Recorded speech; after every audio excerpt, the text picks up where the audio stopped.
Ladies and gentlemen, good day and welcome to Caplin Point Laboratories Limited Q3 FY26 earnings conference call hosted by Dolat Capital Markets Private Limited. As a reminder, all participants' line will be in the listen-only mode, and there will be an opportunity for you to ask questions after the presentation concludes. Should you need assistance during this conference call, please signal an operator by pressing star, then 0 on your touch-tone phone. Please note that this conference is being recorded. I now hand the conference over to Ms. Candice Pereira from Dolat Capital Markets Private Limited. Thank you, and over to you. Thank you, Ikra. Good evening, everyone. I, Candice Pereira, on behalf of Dolat Capital, welcome you all to the Q3 FY26 conference call for Caplin Point Laboratories. Today, from the management team, we have with us Mr. C.C. Parthipan, Chairman, Mr. Vivek Parthipan, Vice Chairman, Dr. Sridhar Ganesan, a Managing Director, Mr. D. Muralidharan, CFO, and Mr. Satyanarayan M., Deputy CFO. I now hand over the call to the management for the opening remarks. Over to you, sir. Thank you, Candice. Thanks, everyone, for taking time out to attend our earnings call for Q3 FY26. Actually, FY27, rather. Please note that a copy of all our disclosures are available on the investor section of our website as well as on the stock exchanges. And note that anything said on this call which reflects our outlook for the future, which should be construed as a forward-looking statement, must be reviewed in conjunction with the risks that the company faces. The conference call is being recorded, and the transcript along with the audio will be made available on the company's website as well as the exchanges. Also, do note that the audio and conference call is copyright material of Caplin Point and cannot be copied, rebroadcasted, or attributed in press media or social media without specific written consent of the company. I would like to hand over the floor to our chairman for his opening remarks, please. Thank you. Good evening and welcome all to our investors call. I think that most of you must have gone through our press release. Further, my colleagues will also highlight the salient features of our company. Hence, I would like to convey two major steps that we have taken recently. This, I sincerely feel, will be a game changer or black box for our company in future. Number one is our video SOP. It is also a visual SOP.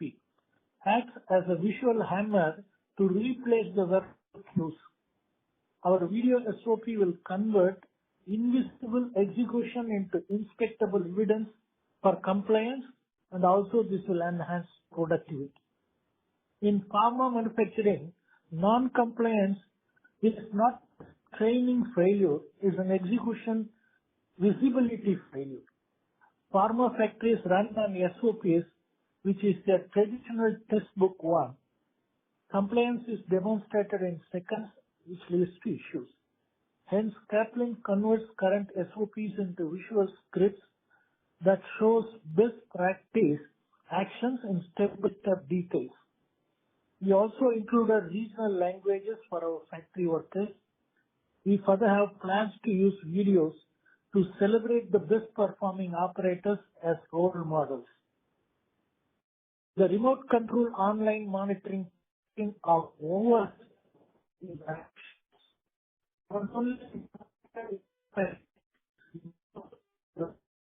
Sir, sorry to interrupt you, but your voice is sounding a bit muffled.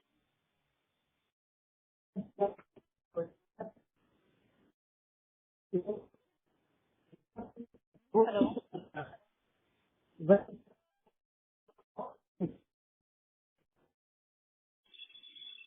The line is breaking a little, Chairman. Can I go ahead and repeat or? Yeah, now it's better. Now it's better.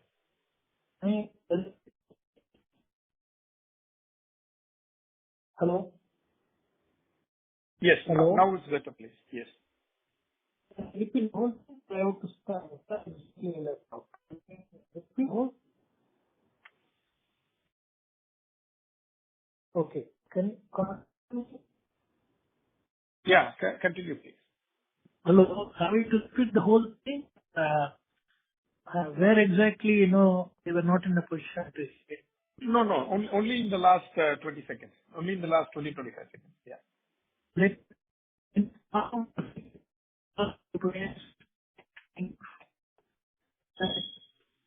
utility value. Which the Sorry to trading interrupt you, sir, but your voice is a bit muffled. Shall I add you again? is it open Um, now? uh, Yeah. Is it possible to add a landline from there, Candice? Is that possible, please? No, I'll call these guys and I will check another phone. In the meantime, I will complete my discussion, and then Chairman can come back for his remarks. Yes.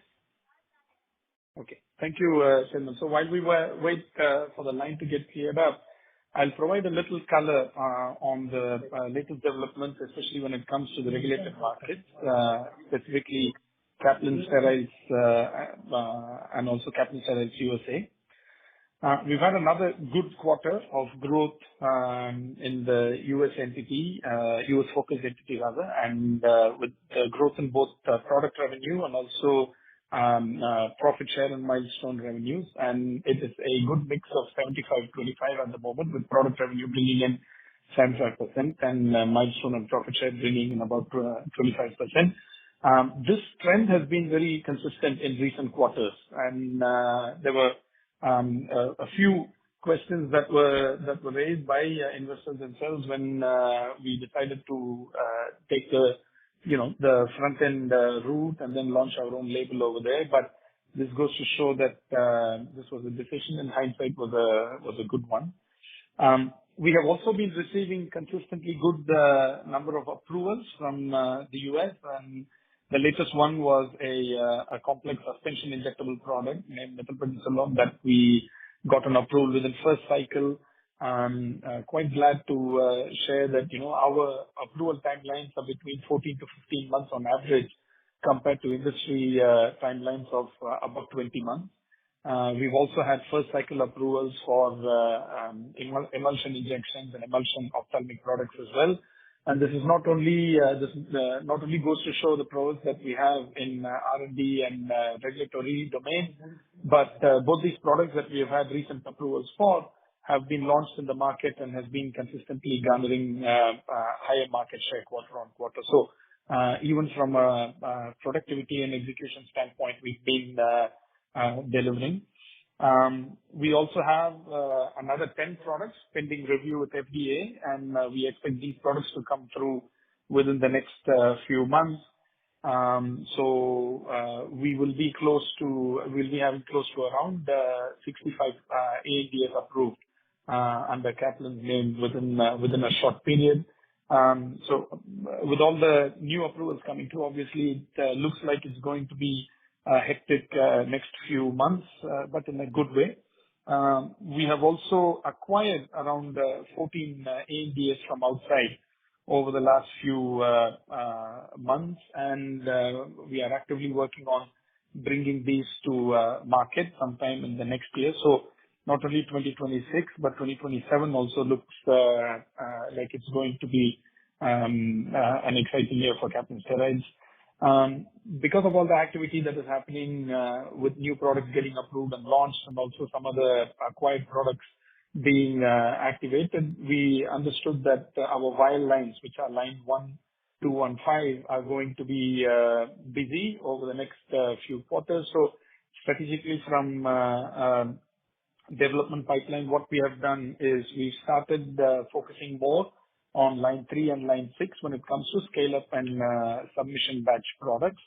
Line 3 is our ophthalmic line, and line 6 is the latest one that we have activated, which is a pre-filled syringe and cartridge product line. In the next 12 months, we expect to complete at least 12 to 13 products in this range, in the ophthalmic and also pre-filled syringe range. That should come up for approval sometime by end of next year, which gives us good hope that 2028 also is going to be quite full of activity when it comes to product launches and revenue. In addition to this, to ensure that we are investing consistently into unique capabilities in the sterile space, we are getting into the blow-fill-seal range of products.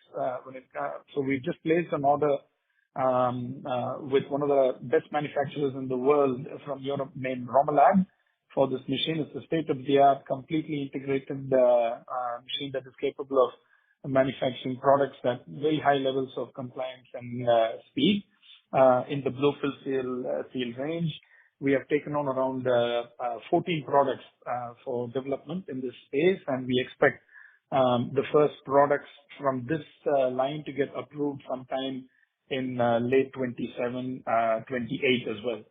So the last range that we are getting into is again in the sterile space, which is ophthalmic ointments, which is also sterile in nature. So once this is done, we will be catering to pretty much the complete gamut of all sterile products from Caplin.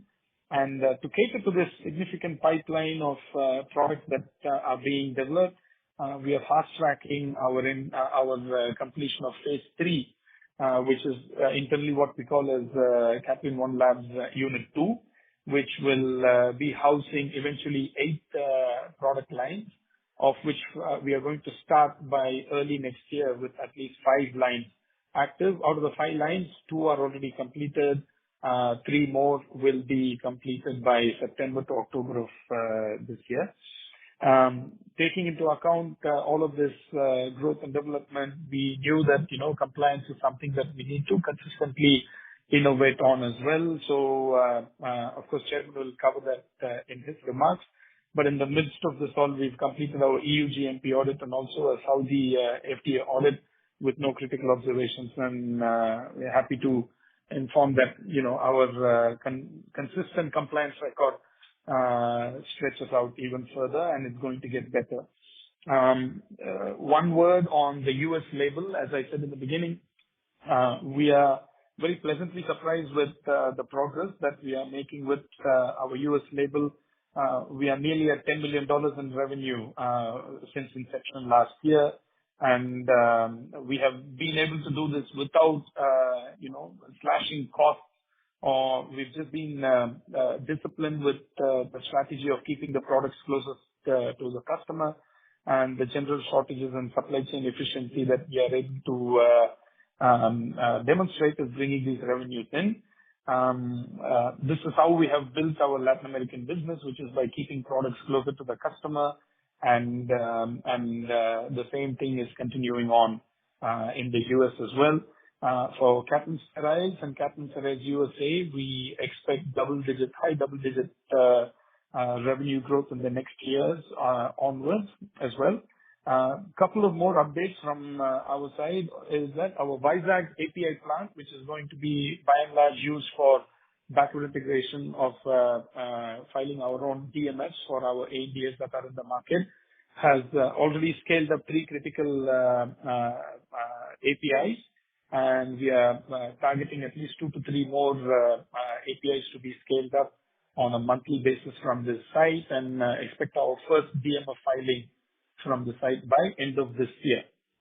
Finally, our oncology injectable plant is also geared up for exhibit batches, which will be starting this month. Out of all the acquisitions of ANDAs that we have done, 4 of them are oncology injectable products as well, and we also have an organic pipeline of 12 more products that we are working on. All of that will be scaled up for submission within this year. We expect to have the first few products going for approval, going for filing within the end of this year. So that's basically what covers the regulated market side of it. We can check if Chairman's line is better now. It's fine now. Yeah. Yes. Yes. Very clear. Please go ahead. Yes, please. Yeah. Good evening once again. Now let me focus only on the 2 major steps that we have taken recently. Number 1 is our video SOP. It's also known as the visual SOP. Acts as a visual hammer to replace the verbal cues. Our video SOP will convert invisible execution into inspectable evidence for compliance.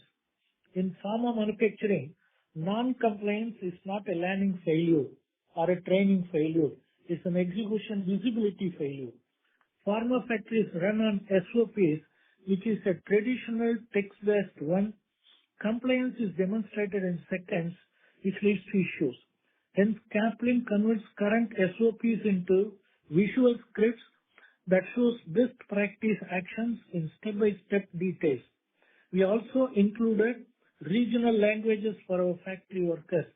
We also have plans to use videos to celebrate the best performing operators as role models. Remote control online monitoring tracking of who has done what in the night shifts, which will not only be monitored by our own factories, but also by our Latin American team, where it is daytime. We make video viewing mandatory before operating the machine. The other advantages of visual SOPs are as follows. Number one, it will help networking with many companies of our size for outsourcing of products that we don't manufacture, especially from China. Number two, the CMOs will get the advantage to view the entire manufacturing of this production of our facility online through the video SOP, and it helps them to understand our practices and timelines for the delivery. It will also help engineering department to replace the models of FAT, SAT, IQ, OQ, PQ, which is nothing but factory acceptance test, site acceptance test, installation qualification, operational qualification, performance qualification. The video will help actually the new employees to do the requalification, preventive maintenance, and predictive maintenance. The guys who do this FAT, SAT, IQ, OQ, and PQ, even if they leave the company, the new guys who enter a factory will use the videos and do the requalification and predictive maintenance. We'll also add AI governance architecture to our video SOPs in future, and we have already filed patents for this. In the next 2 years, we also have 14 to 15 injectable lines, as you know well, will be up and running. And our culture will not be in the words of our website, but in our facilities. Our people will also follow 4 non-negotiables, which are integrity, quality, safety, and productivity. Now, the number 2. We recently recruited 2 erstwhile senior inspectors of Colombian INVIMA as our executives, mainly for audit readiness in all our factories. They are doing the mock audit in line with the US FDA guidelines, as the guidelines of regulatory bodies are almost similar. Our Onco facility and CP1 are expecting the INVIMA audit in April, and these professionals will play a vital role in ensuring integrity and quality there too. They have inspected many biosimilar facilities in China, South Korea, and Russia, and their contact with these companies will also help us actually to find an opportunity for outsourcing. We are known as asset-light models. We are known for asset-light models from China. Now we will go for an asset-light model for the specialties in places like Korea and also Turkey and Russia too. Biogenerics will definitely help us actually to improve our bottom line over a period of time. Hence, the video SOP will act as a tool for networking with the companies mainly in China and Korea. We also understand that to achieve our goals, we must change the current version of ourselves. And it's not about doing more activities, it's all about doing right activities. Hence, the 2 right activities are the one that I highlighted now. Thank you. Thank you very much. Thank you, Chairman. Audible. Yes, fully audible. Request our CFO to throw some light on the numbers before we open up the floor for questions. No, thank you, Mr. Vivek. Good evening, everyone who has taken time off to take part in this business call of Caplin Point Laboratories for the 3rd quarter ending December 31st, 2025. Results for the 9 months ended are very gratifying. The group has achieved good growth across all financial parameters, and we are happy to say that we have compared ourselves with the peer group ones which have been announced till date, and we are in good state. And we are comparatively higher than many of them have reported in terms of the profitability and growth. Now coming to the operating revenue, the revenue grew by 10.6% year-on-year, and total income grew by 11.2% year-on-year. 9 months revenue is close to the entire year revenue of 2023-24. Growth in other income of 15.47 crores has primarily come from deployment of incremental cash. As I told in the last meeting also, we have a mandate of investing at least 300 plus crores year-on-year, additionally over and above what we invested in the past. This year the mandate is even more stringent to invest about 400 plus crores into the instruments of financial instruments. COGS has grown only by 9% in spite of the increase in turnover. If you see the last 3 years, the COGS as a percentage of revenue has come down from 43 to 39%, which is significant growth. OpEx grew only by 6%, way below the revenue growth, and the OpEx as a percentage of total revenue stood at 24.46% as against 25.67% for the corresponding period. And you will be glad to know that come down from 27% in 2023-24 to 24.46% in the current year. Above factors, whatever I mentioned, have resulted in a growth of 17%, way above the revenue growth in EBITDA margin, and it is at 38.5% as against 36.5% in the last year corresponding period. Capitalization of about 62 crores, primarily in PSL, has absorbed additional depreciation of 5 crores, and PBT again grew by about 17.8% from 500 crores to 589 crores, stands at 35.2%, and this is happy to say that this is higher than the entire year of 23-24, which was 568 crores. Then PAT again is 477 crores, higher than the PAT of 461 crores achieved in full year of FY24. All the above positive factors have resulted in growth of 20.5% in PAT. PAT stands at 28.5% as against 26.3% in the last year. It may be pertinent to note that we have been promising around 25% as the target PAT. We are still more than. And coming to the balance sheet, net worth stands at 3,338 crores as of December. Cash and cash equivalent is at 1,381 crores as against 1,180 crores after investment of about 180 crores in capital. CWIP stands at 192 crores, majorly accounted by One Lab, the injection which is under final stages of completion, and the OSD plant which we are putting up near our facility in Pondicherry. Inventory, as we have been saying, the close to customer is the winning point for Caplin, and it stands at about 61%, including the transit. 55% are there in our warehouses and 12% is in transit, reaching any time now. Receivable stands at 121 days as against 118 days, even though we've been promising 120 as a benchmark, with slightly more, because last 10 days of December we couldn't get the remittances inward because of Christmas vacation there abroad. But that has been more than compensated by the more remittances in the month of January, and we hope to get back to the more level by March or if not by June. And the cash flow from operations stands at 368 crores as against 284 crores in the previous period, corresponding period. And free cash flow, as I said, after an input of 180 crores in CapEx, stands at 131 crores for the 9 month period ending December 25. I think these are the few points which I thought would brief you. Those results have been with you for a while now, and would be more than glad to take any questions. Over to Mr. Vivek. Thank you. Thank you, Mr. Sekhar. So we can open up the floor for questions now, please. Thank you very much. We will now begin the question and answer session. Anyone who wishes to ask a question may press star and 1 on their touchtone telephone. If you wish to remove yourself from the question queue, you may press star and 2. Participants are requested to use handsets while asking a question. Ladies and gentlemen, we will wait for the moment while the question queue assembles. The first question is from the line of CA Garvit Goyal from Serene Alpha. Please go ahead. Hello, am I audible? Yes, please. Good evening, sir. First question is on oncology API facility. It is getting further delayed, sir. Earlier, we were speaking about Q1 FY27, and this PPT we have mentioned Q3 FY27.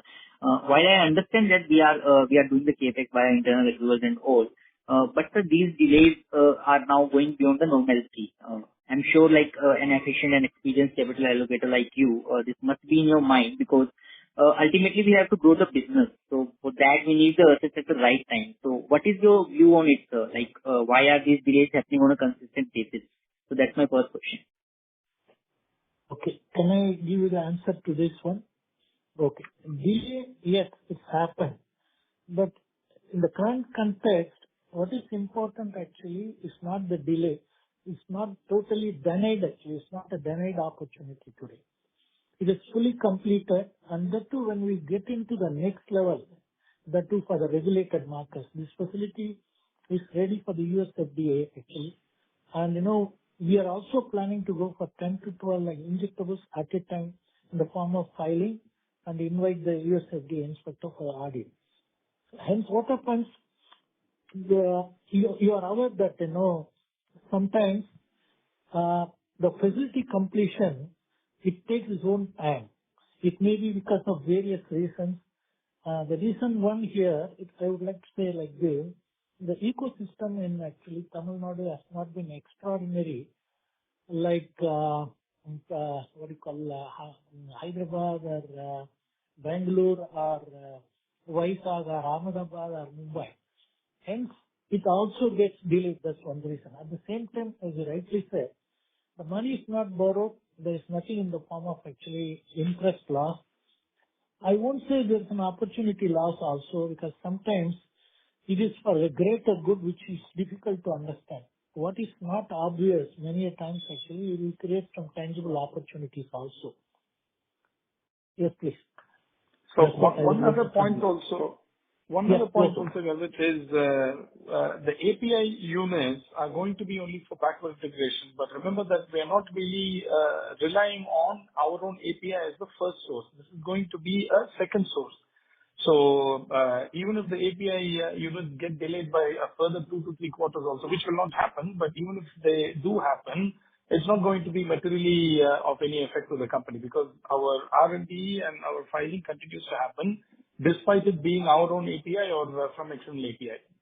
Till this point, 100% of all the filings and approvals we've received are from external API. So please remember that this thought process of getting into our own API is strengthening our supply chain, but by no means it is going to have any material impact immediately. When you say the ecosystem is not extraordinary, like what kind of challenges are we facing? Can you further elaborate that? Talent, whether it is in the form of consultancy or in the form of some project heads actually. People who come, they don't stick to it. See, if you want to give me an example, see, at one point in time, ours is a turnaround story. Today, we are the number one company in Tamil Nadu. There are companies which are 10, 12 years ahead of us. In fact, they started the company much, much earlier to us. Still, they have not even reached 50% of our sales also. And I don't want to mention the name of the company. Since you asked me, I have to answer that way. Understood. And secondly, on the growth part, first 9 months our sales are up by 10 to 11%, whereas which is well below our last 3-year average of 15%, which we used to use as a benchmark in the recent calls. Even if I see your figures, these have doubled in last 2.5 to 3 years, but our top line is up by only 50% against that. So why are we slow in growing our top line? But I agree that base has become high, but I'm not asking for like we should grow 30-35% on this higher base, which I understand from the earlier phone calls, earlier interactions as well. But not even doing 20-25% despite having a strong capex, and we earlier speaking about entering into the new markets and new product approvals that we are getting on the continuous basis. So I'm not able to understand why it is taking us like so much time to ramp up on the asset or the capex or the efforts that we have made over the last 2 to 3 years?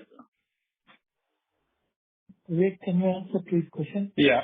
See, we've been very consistent with our messaging that the next 18 to 24 months is going to be a gestation and a consolidation phase for us, right? So there are multiple things that we are working on. Number one, our entry into the larger markets of Mexico, Chile, Colombia. Number two, our oncology business is still at a very nascent stage. And number three, our U.S. label and our U.S. B2B business is getting consolidated right now. Now, remember, we are not in the domestic market, where the minute you come up with a product, you can directly go and then start making sales, right? We are all in either emerging markets or regulated markets, where things take at least 3 to 4 years for some amount of gaining maturity, you know. So, we feel that 28 and beyond looks very exciting for the company on all fronts, on all these fronts that I was talking about, which is larger markets of LATAM, US, Peace, and oncology, etc. So we need to be a little patient, but during this time, we've been able to consistently still grow at, low double digits. And our US business, which is gaining much more traction, is showing growth of almost 25-30% also. So we are also able to put away significant amount of, cash into our reserves, where we are building up a war chest, where if there is even an outsized, inorganic opportunity that comes through, we will not be shy to do that as well. So I don't think we are slowing down by any means. I would say that we are consolidating, and 27, 28 and beyond could be something that is very interesting for us all to look forward to. Got it, sir. And regarding on the margins front, is there any further scope of improvement in the margins? I think we're at a path of 27, 28%. I'm not sure. 20.5% as it is, yeah. I'm not sure if there are too many peers within this range, Garvit. So, but regardless of that, I think once we start firing on all cylinders on these newer initiatives that we take up, there is a potential for that to go up as well. I don't deny it, but I think at 28% for us to stabilize this and maintain itself would be an excellent achievement. Yeah. So, more probably, because margins are at peak and for next 18 months, we are speaking about lower double-digit sales growth. So bottom line should be more or less in line with the sales growth only. Is that understanding correct? The bottom line will remain where it is. I mean, look, there might be 1 or 2 percentage points up or down, but that 26 to 29% path is something where we are comfortable with, and we expect that to continue. Good. Thank you very much, sir, and all the best. Thank you. Thank you. Thank you. The next question is from the line of Ahmed Madha from Unifi Capital. Please go ahead. Yeah, thanks for the opportunity. I have 3 questions. Firstly, the buyout we made for few ANDAs on the oncology side, if you can give some sense what amount we have paid for the ANDAs I think we got. Secondly, what will be the timelines do the site transfer and the commercialization take? And from the $473 million addressable market size, what sort of potential market share Caplin Sterile can gain? Okay. So, see, some of this information is of confidential nature, so I won't be able to go into too much details of it. But what I can give out is we are very, very prudent in how we spend our cash. And that includes these acquisition targets also. The one clue I can give you is that we sort of try and make it a point that any acquisition of an ANDA that we do is always equal to or lower than the cost of actually filing that ANDA itself. So you may draw your inferences from that. And in addition to that, the timelines-wise, what happens is we need to do the site transfer by way of what you call as a post-approval supplement, a PAS. Now we need to run at least one batch of that product and then put that in stability for 3 months and then apply for the PAS, which is 6 months. So all put together, we expect some of these products to come to market by early next year, late this year or early next year. And finally, when it comes to the market share, out of the 14 products, there are 2 of them that are fairly large in size, but they're also extremely tricky because they need completely dedicated lines, dedicated units, etc. We might not be doing that in-house. We are very actively scoping out, contract manufacturing companies for that. We have narrowed it down to 2, both in Europe, and we are in late stage discussions to tech transfer it to their side. So, in general, I think you can always expect the first couple of years to have about single-digit market share, and then when we consolidate, and then when we have larger portfolio, of products to offer, then that slowly starts inching up towards the double digits in terms of market share. Sure. That's very helpful. On the Mexico and Chile business, we have made a lot of progress in terms of approvals, building the pipeline, getting the inspection and the plant, everything ready. It can give some sense how far are we from meaningful top line generation from those markets, and what sort of progress we have made in terms of commercialization and getting the top line ready. Yeah. When it comes to, again, Mexico and Chile, I would still put the same timelines. At about 18 to 24 months is when we can start to see it firing on all cylinders. Of course, when it comes to both these markets, typically they are a little bit tender heavy as well, right? Especially Chile. But there, again, we are trying to get into the private market, which is what the base of our business in Latin America is.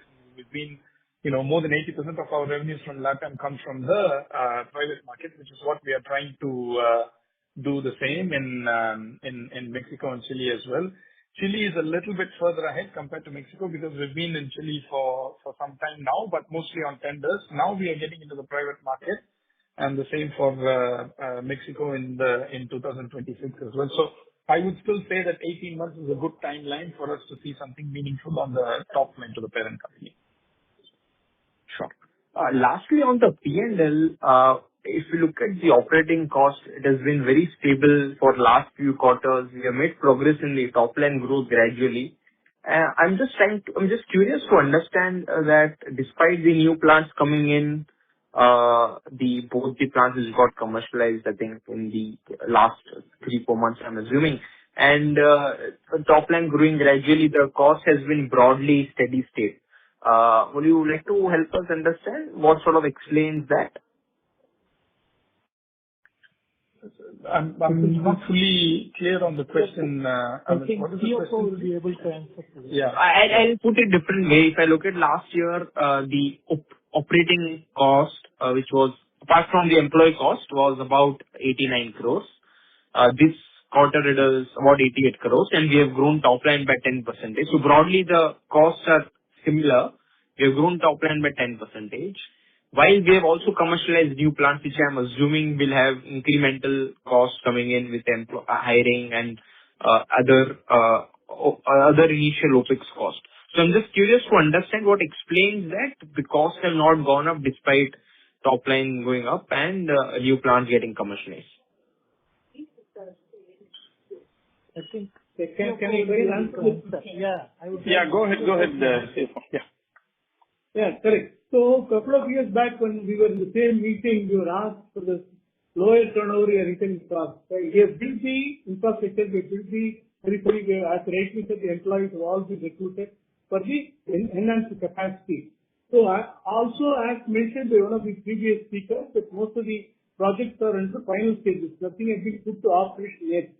So initially you capitalize whatever the pre-operative expenses are getting capitalized, and then once the products are put on steam and then start commercial, we'll see the impact on the OpEx. And as you have mentioned the past also, previously our the sales were on FOB basis to most of the companies, and about a year back, 1.5 years back, we have converted them into freight. The freight cost in the percentage turnover has also come down. It has gone into the other things. The sales in COC.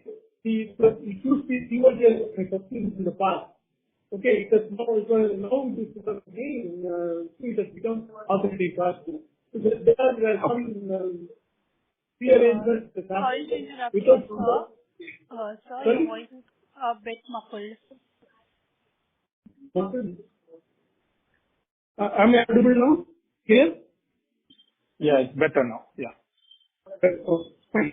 So I was just trying to say that the infrastructure has been built, and then when these plants which are put into commercial use, you wouldn't see any big So spike in again, the the. line is a bit muffled and we can't hear you clearly. Am I audible now? Yeah, you can try again. Let's see. Okay. So I was mentioning that the infrastructure has been created, the manpower has been created, facilities are created for the enhanced capacity. Once these projects are put on commercial, we will not see any big spike in the expenditure aspect. So that is one of the reasons why even though the top line is growing and operational efficiency is also improved.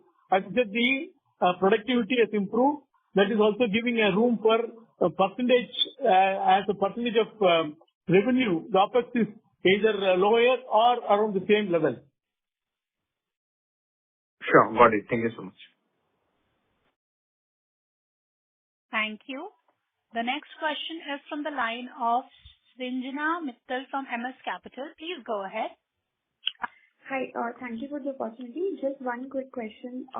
If Mr. Satya, you can help me with the Caplin sterile EBITDA number, that would be very helpful. Thank you. Yeah, sure. Thank you for the question. For the quarter ended December 2025, the EBITDA for CSL consolidated is 31.09 crores. Okay. Thanks a lot. Thank you. Thank you. The next we have a follow-up question from the line of CA Garvit Goyal from Serene Alpha. Please go ahead. Hi, thanks for the follow-up. Sir, is there any further material update on the inorganic acquisitions that we are evaluating right now? Nothing to report at this point, please. So if there is something material, definitely we will, we will update as and when necessary, but nothing is at very late stages or anything like that at this point. Okay. Thank you, sir. Thanks. Thank you. The next question is from the line of Richa from Equity Masters. Please go ahead. Thank you for the opportunity, sir. Am I audible? Yes. Yeah. Sir, I wanted to understand, like, I'm new to the company. In the last Concall, I gathered that, you had 1,000 crore CapEx plan, of which half was nearing completion and your other half was expected to happen over 2 to 3 years. Part of it is backward integration. If you could give some clarity, how much has already been incurred, what is the plan for next 2 years, and what kind of asset turn you are expecting over this CapEx? I request CFO to take this, please. Could you please repeat the question, madam? We were not very audible. Yeah. The question is, out of the 1,000 crores of CapEx expansion that we have taken out, how much has been spent already and what is expected to be spent in the next 2 years? Yeah. And the last is asset turn, is it? Yes. What kind of asset turn are we expecting? Because there's some backward integration element as well. So. All right. Yeah. We have, okay. Can I go ahead? Go ahead, please. Yes, please. Yeah, please. Yeah. So what we have capitalized as far as about 153 crores and 124 crores is in WAP. This is adding up to about 280, 290 crores. And what we have further advanced about the 88, what Mr. Vivek talked about ordering certain 4 lines, we have advanced already about 88.54 crores, about 100 crores. 385 crores is already spent. The rest is to be spent over the next 12 to 18 months.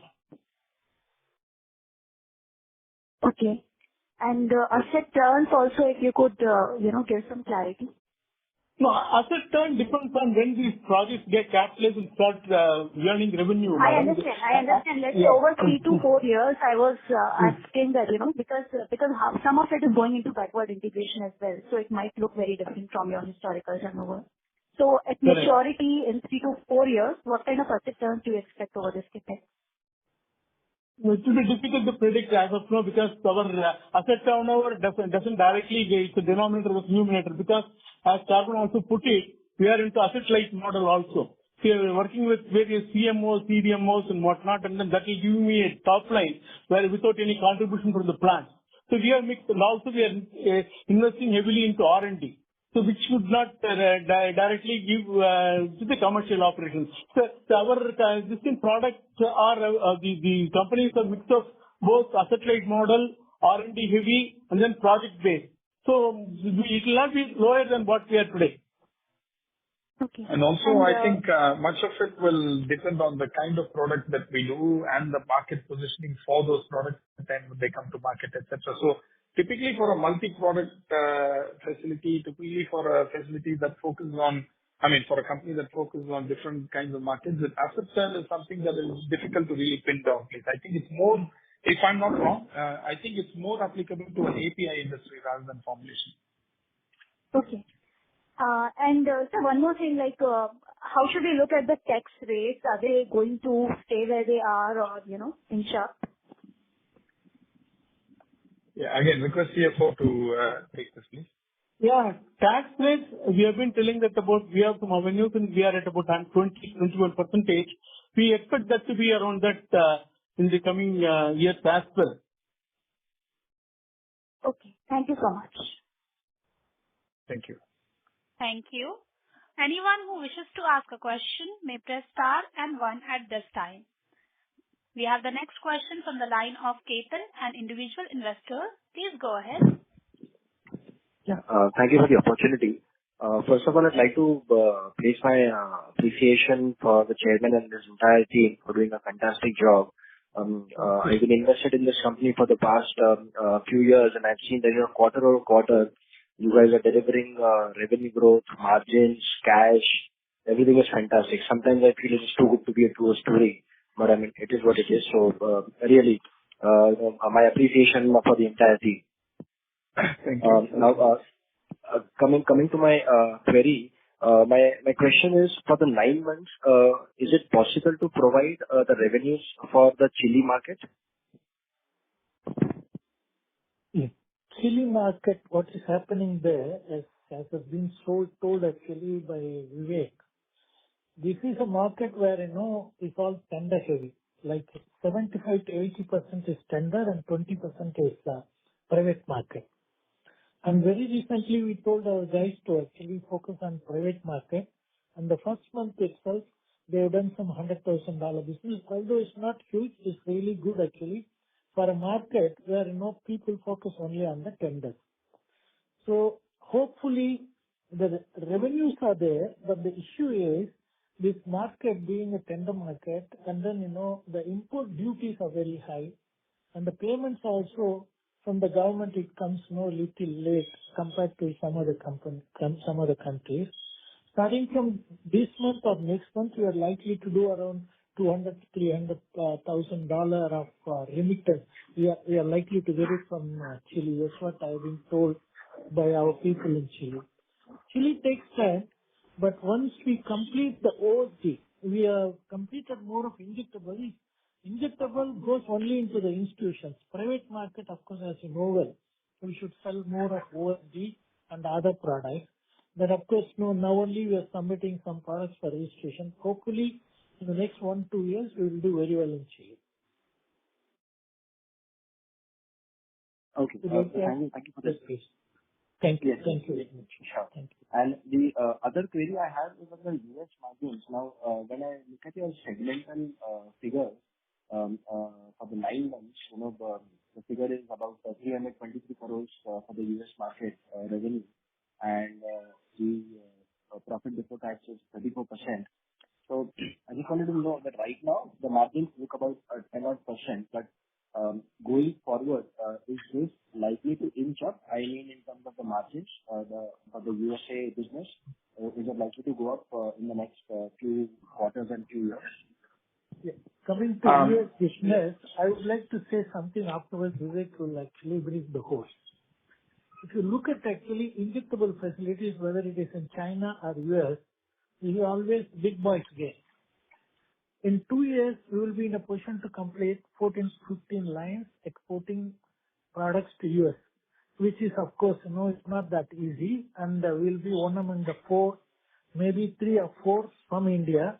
And I've also seen companies which are very advanced in China in the form of producing biosimilars and a lot of biological products.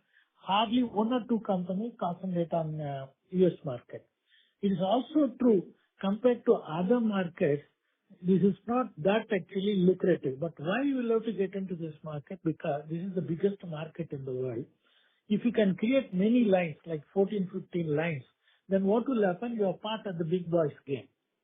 It's not that we are going to compete with the big boys, but what we will do is we will have to increase the number of lines. To tell you honestly that I hustled my way out of the person I used to be. I used to be a person in charge of marketing. I didn't know anything about actually manufacturing. I had to play a different role for the last 3-4 years, and now I understood actually that we will be in a position to handle even 13 to 14 lines also over a period of time. Once we get into that stage, maybe which I spoke in the form of video SOP and other things, I'm sure now one more. In addition to that, we are also going for women empowerment. Most of the women in the rural areas, they are totally deprived actually, and then the economic independence makes all the difference to them. And the men in rural areas are different from the women. So the women on one side actually very disciplined. They come to work and they do their work also. Only thing we have to teach them. We are trying to teach them through video SOPs. Once that happens, as I'm 100% sure this market, especially the US market, will start fructifying us in such a way it has happened to some of the big companies of India. Yeah. Thanks, Chairman. And when it comes to margins, Ketan, how we look at it is, see, out of this 320 crore of revenues from the first 9 months, is all from the existing products itself.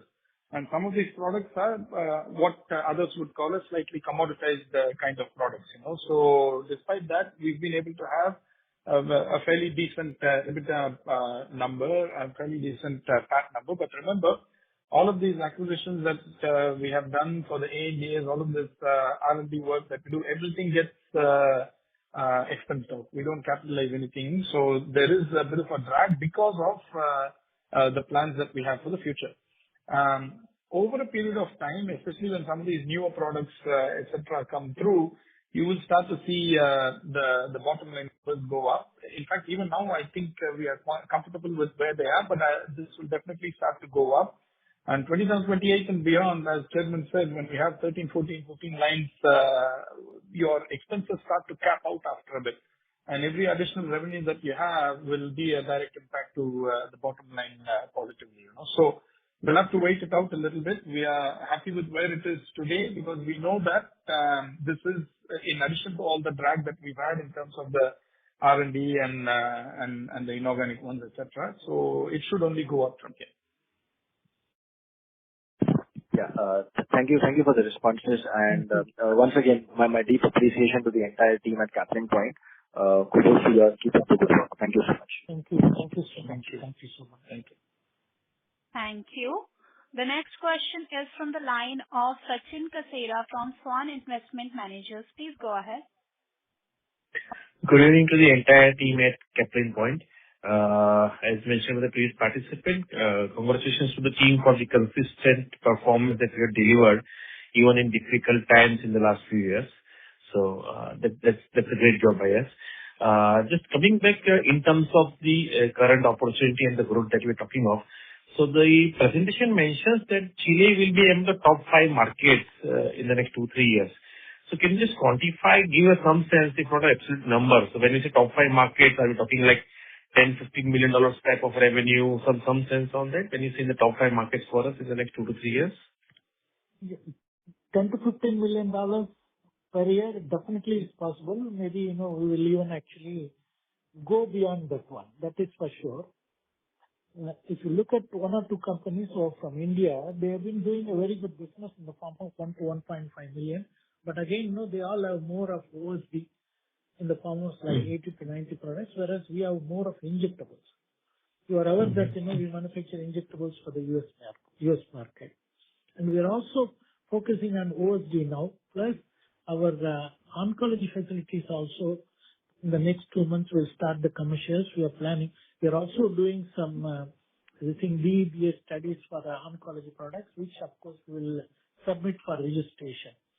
So we'll definitely do well actually in Chile. That is for sure. It's a question of time before it happens. And can you comment a bit about Mexico? We have mentioned about putting up a facility also there. So what type of investments are you looking at the Mexico facility? And that will be primarily for serving the markets of Mexico, or will that facility also serve markets other than Mexico?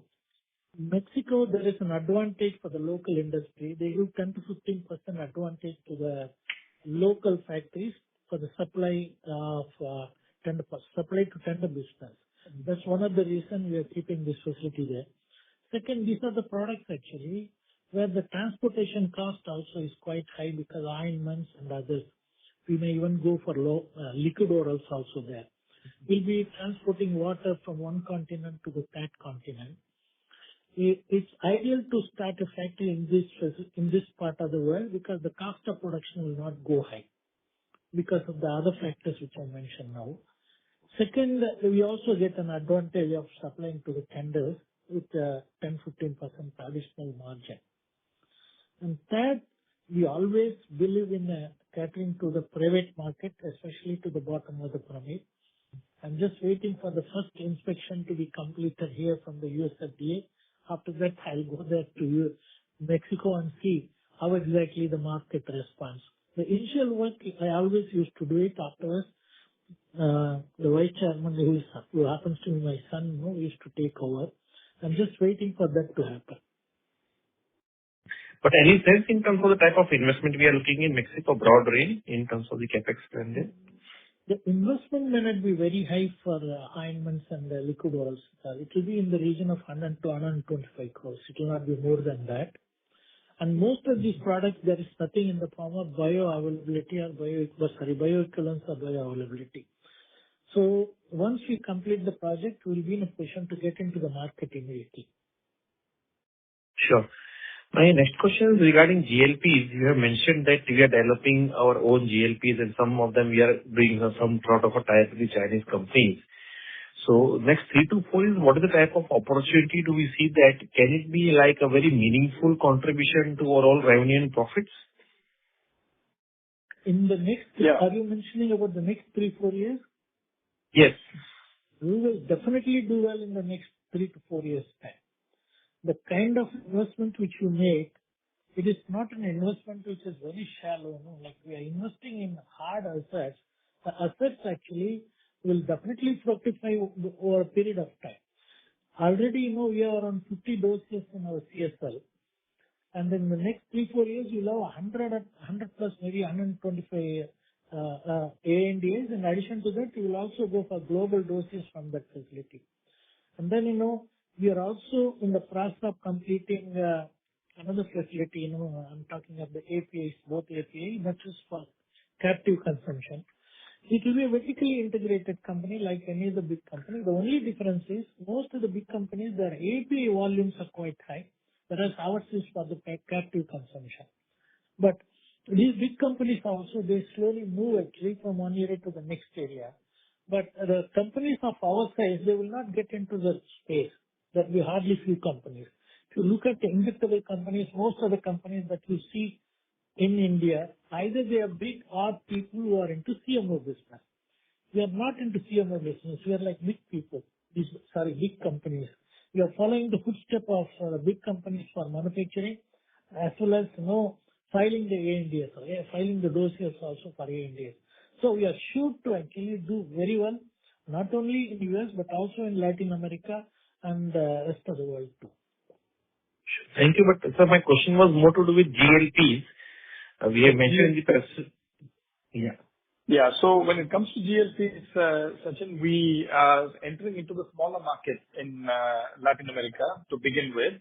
And we are doing something very unique, which we will reveal that as and when the right patents and everything are set up. But at this point, I would say that it's a little bit of an unknown space, because what happens is the GLPs have been very extensively used in the developed markets. So in the developing markets, we are just slowly starting to see some amount of usage. And only now, I think this year, all the patents and everything except US will expire. So we will start to see a little bit, I think there'll be a little bit more clarity on how these products are going to get picked up. Of course, in India, one of them has picked up significantly more than the other one. And the truth is, it is moving in a different direction, in our opinion. But again, this is a conversation that will take a long time.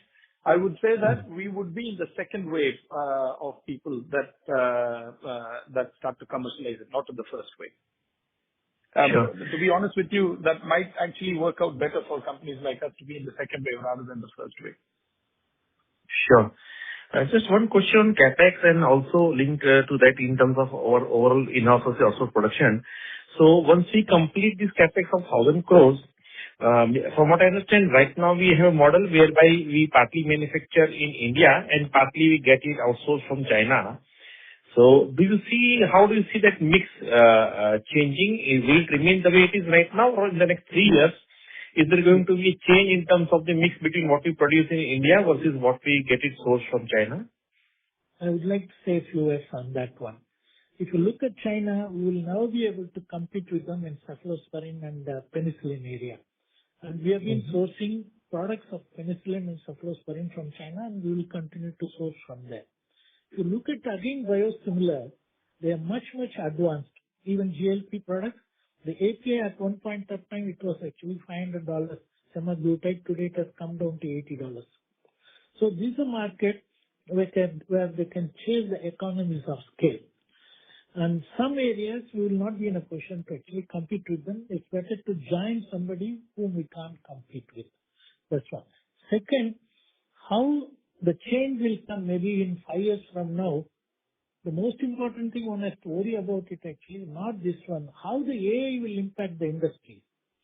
If robot can replace 100 to 200 people, the manufacturing actually in US and the manufacturing in India will be one and the same, probably the cost-wise. Because if you do it for India, then of course, export may not be that. That's the reason what we are doing now. We are slowly, trying to also create some facilities in countries where they may allow actually robots without any hesitation.